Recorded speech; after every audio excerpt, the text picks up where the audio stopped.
Ladies and gentlemen, please welcome to the GoPro stage, Mr. Kevin Thompson.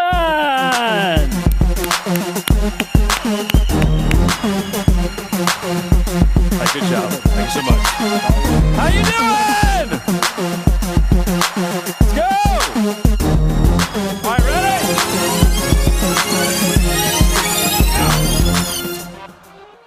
Love it. I wish my 4 kids at home were that obedient. That would be really nice.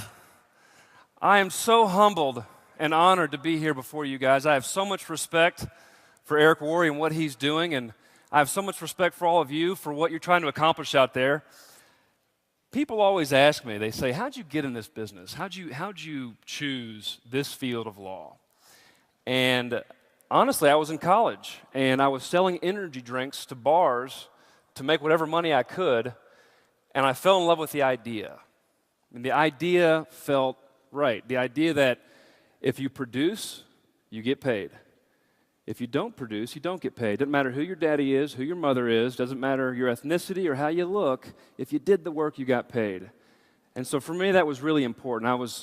I'm very competitive. My wife and I met in college. We ran track. I told you folks last night, it was about 30 pounds ago. And the idea of being rewarded for the work that you do is important. You know, we don't have a whole lot of that in this country anymore. The times are changing. And, look no further than what's happening with our kids. My son is a very gifted athlete. And field day, 50-yard dash, he just obliterates the field. And I'm that proud dad. I'm trying to hold it in because I don't want to, embarrass him, but I was really proud. Literally ran out of the frame. People are filming it. You can't even see him because he's gone. You know what? It really broke my heart, and it broke his heart because when it came time to get the awards, everybody got a blue ribbon. And it was really hard for me to explain why somebody who lost got the same accolades that he got.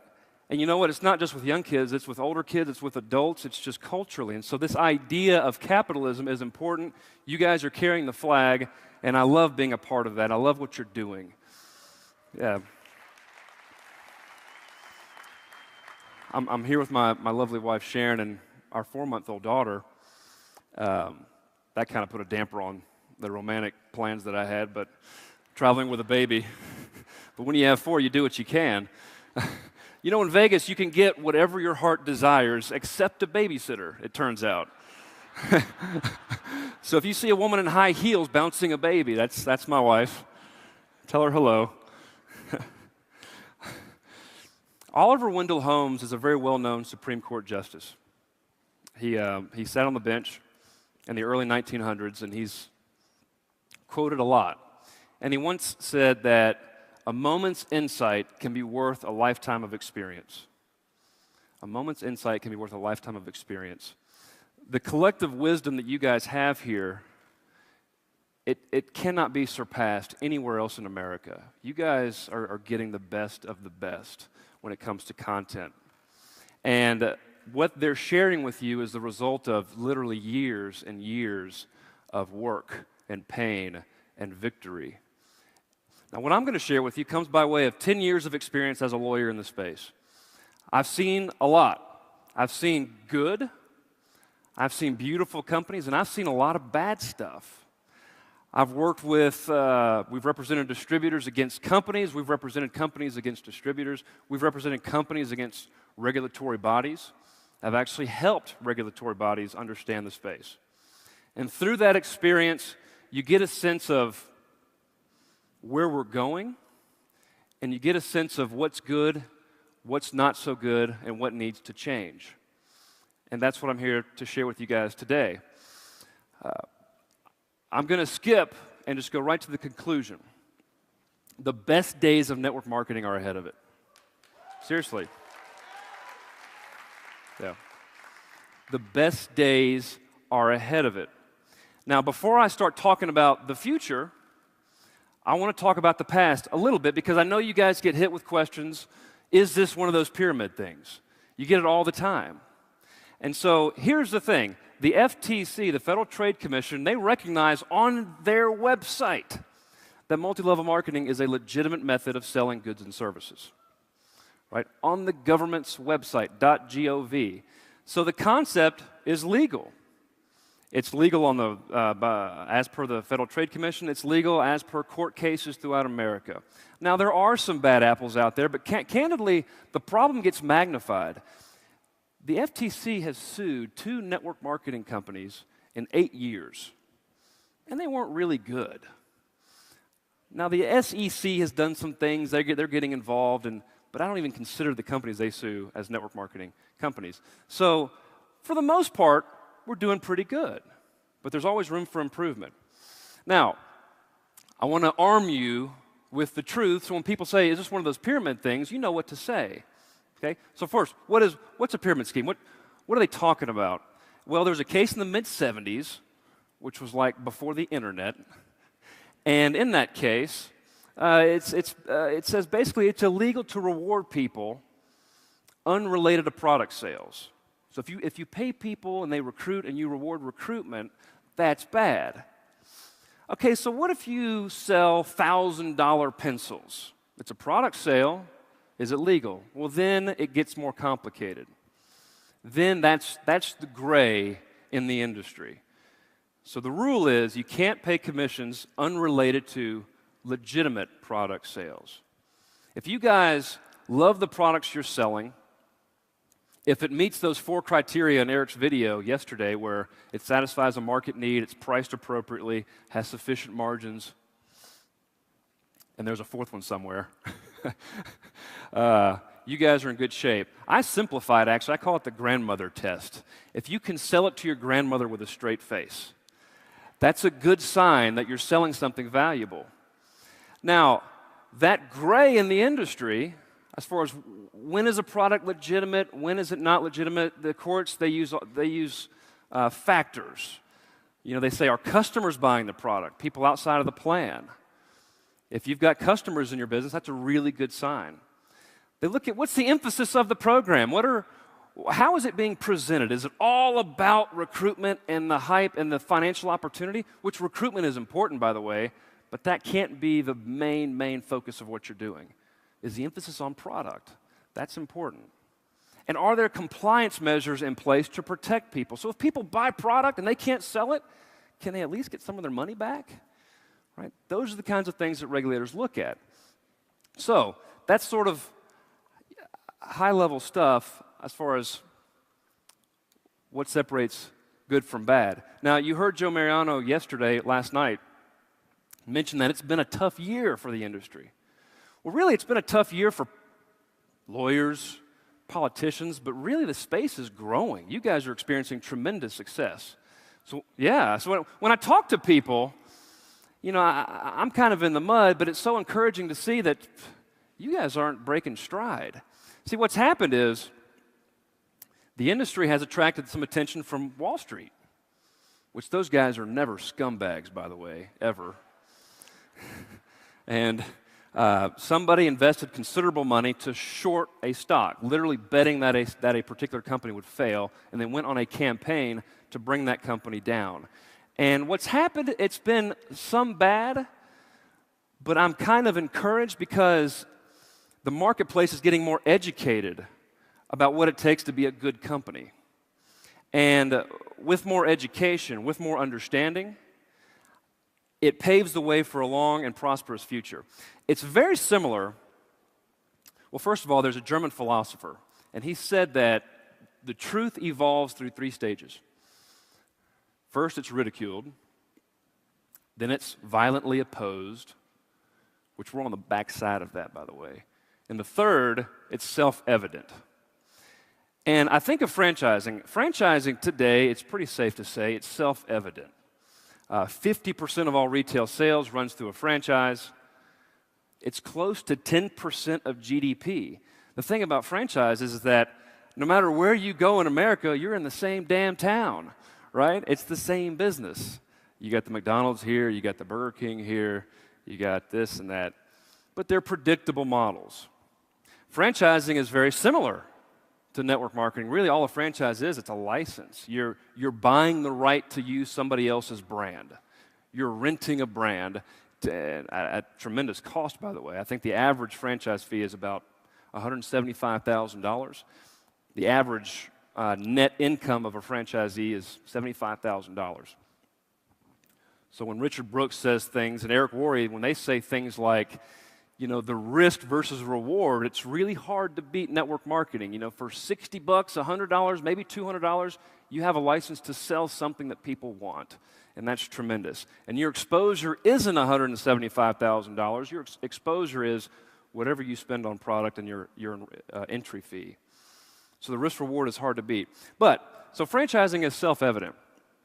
But back in the 50s, there was a time when the entire concept was at risk. There was a Supreme Court case, and people argued that this thing violates some sort of antitrust law, right? Leave it to a good regulator to mess up a party. It violated antitrust laws. And so the future of franchising wasn't really set in stone. Then comes the 60s, and it's still a scam. What was happening was people were saying that they were overstating the amount of money you can make once you bought a franchise. Hey, pay me $50,000. You can sell my widget. By the way, these guys all across America, they're making a lot of money. Guess what? Those people across America, they weren't making a lot of money. So there was inadequate information in the marketplace. A lot of people lost a lot of money. But then comes Ray Kroc. You know the history. Ray Kroc sold milkshakes in California. He goes into a burger joint that's just killing it and buying a lot of milkshakes, and it was the McDonald's brothers burger business. And he says, man, I can do this. Didn't even have a college degree. I don't even know if he finished high school. Forgive me for not knowing that detail. And he showed what was possible. He showed the value that franchises had to the marketplace. And then you layer on top of that some smarter regulations. Sometimes you need regulations. You need speed limits on the highway. And franchising was no different. So once the disclosure requirements were clear, so before you buy a franchise, you can talk to franchisees, you can see the earnings. Then all of a sudden it became a trusted component. So from being illegitimate in the 50s to being self-evident today, what happened? It was one word. It's the same word that's applicable for us, for you, for company executives, for reps. I'm going to ask you a question. Just think to yourself, what is your number one asset that you leverage to build your business? I'm not talking about a Kim Kardashian kind of asset. I'm talking just to be clear. Somebody said it over here. A non-physical asset. I'll give you a hint. Education's important. It compounds over time. You can lose it in an instant. It's trust. It's trust. And I'm telling you, after working with over 200 companies in this industry, that one word is significant. And so, in order to go from where we are now to where we want to be, we've got to improve trust. Stephen Covey wrote a book called Speed of Trust. And he talks about how trust, it's hard to quantify, but it is quantifiable. There is economic value in trust. The more trust a brand has, the faster decisions get made, the lower the cost, the more revenue that exists. Think of Apple. Apple is an obvious example. We all went out, we bought an iPad, we didn't even know we wanted it, right? We trust them. On the flip side of the coin, you've got the federal government where, I'm not trying to be political, but they can't lead a silent prayer without it costing $1 billion, right? There is distrust, and so that's the principle in motion. Now, as an individual, amassing trust is important as you're building your business, where you do what you say you're going to do. Like Eric Worre, he's going to do the video, he did it. That's how you amass trust. And honoring the small commitments. I'm not the most qualified person to give you that advice because you're going to hear from some amazing speakers to give you advice in that category. But what I will talk about is the importance of marketplace trust, where as an industry, what we need to do to take this thing to the next level. Because I tell you, divided we fall, united we prevail. And seeing an assembly like this of people all across the world, reps from all kinds of different companies, with the sole purpose of elevating their game, it gives me room for hope. So, amassing market trust as a profession, it's a function of two things. Executive leadership, number one, and then field commitment, number two. Executive leadership, leaders that are committed to a long-term vision, leaders that act honorably. They're not looking to cut corners. They're not looking to cut aggressive deals to pretend to be successful. They're not trying to raid one organization to pretend to be successful. They are committed to a long-term build. They're committed to integrity. I tell you, lately, we've seen a lot of people enter the space with minimal integrity. And I don't pretend that network marketing is perfect. I do believe it's the best. Every industry has bad actors. So we have some bad actors in this space, and they come in and they try to take shortcuts. So where some companies, it takes them 20 years to build to the level that they're at, and these people want to do it in 6 months. And that's bad. The reason why it's happened, it's kind of like there's an analogy. If you're going 70 miles per hour down the freeway, and that's the speed limit, and there's no police officers, somebody goes 75, okay, maybe I'll go 75 too. Somebody goes 80, maybe you go 80. No police officers, nothing happens. And all of a sudden somebody goes 90, then somebody comes 100, and there's no consequences. And so in this environment where there's been kind of, for the most part, very little regulatory activity, a lot of executives have gotten away with things that they probably shouldn't have, but those days are over. So long term, it's going to take executive leaders that are committed to building with honor, building companies the right way, educating people on what to do, not just saying, hey, you can't make disease claims with your product and then turn a blind eye knowing that the disease claims are happening. That's imperative. That has to happen. The second one is field commitment, where leaders are committed to the long term, where you hang in there, where you build with honor, where you build with transparency, where the opportunity isn't overstated in an effort to sponsor somebody. Here's the reality. If you watched Eric Worre's video, he didn't make any aggressive income claims. Who are you not going to sponsor once somebody has seen that video?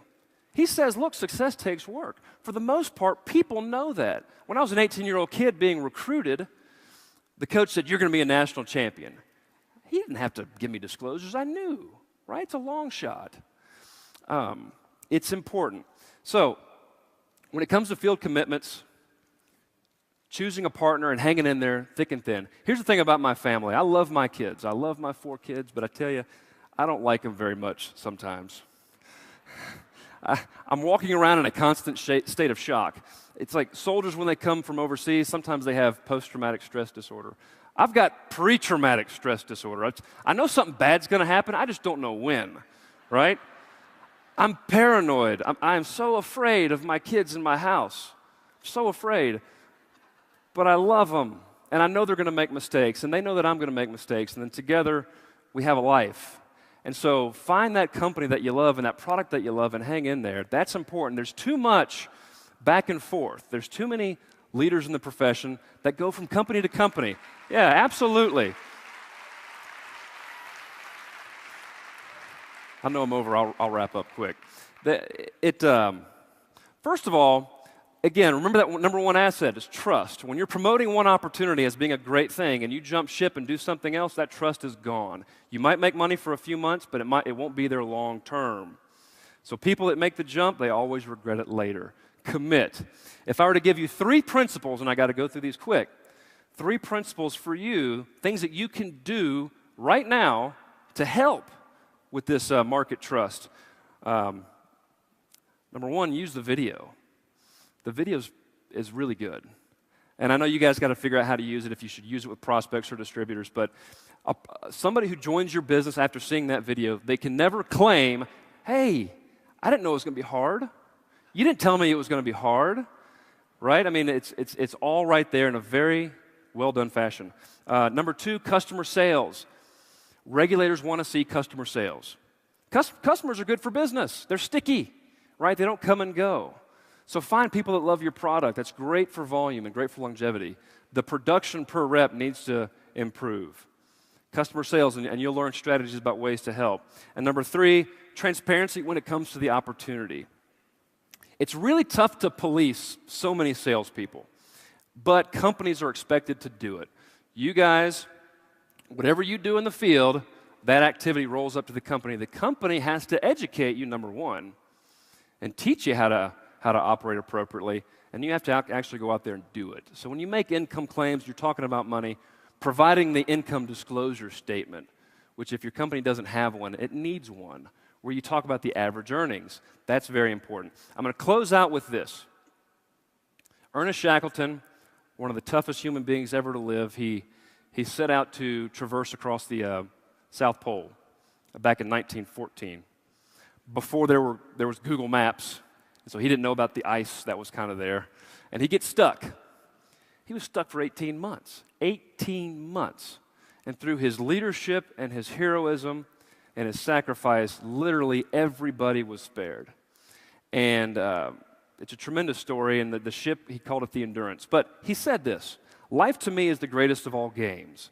The danger lies in treating it as a trivial game, a game where the rules don't matter much. In fact, the rules matter a great deal. And even to win the game is not the chief end. The chief end is to win it honorably. Right? So here's the thing. The best days are ahead if we commit to winning honorably together, or if we're on the current track where instead of rising with the tide, we poke holes in each other's boats. That strategy isn't going to work. So cheers to you. I'm so happy to be here, and good for you for being here, and I've really enjoyed my time. Yes, take care.